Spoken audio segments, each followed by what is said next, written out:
of the Maurice's black market vending machine. It's on Lecture City, and what you're gonna do is you're gonna come to the underground area of this map, and it's somewhere around here, or somewhere around here. You'll see when we get there on the map. So let's go.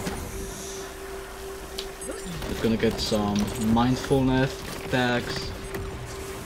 Also, there's so much cash. There might have been a loot enemy when I've gone to see where is it. So go down there. It's not here. It's on the other side. And okay, I'm going the wrong way. Right.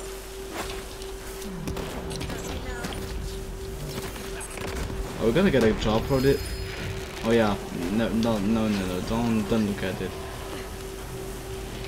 And there's the vending machine right here on the map, between the Typhon Dead Drop and the Dead Clap Trap. So inside is the Bearcat, DNA, and Fastball. Pretty decent. Could have been better, but it's pretty decent.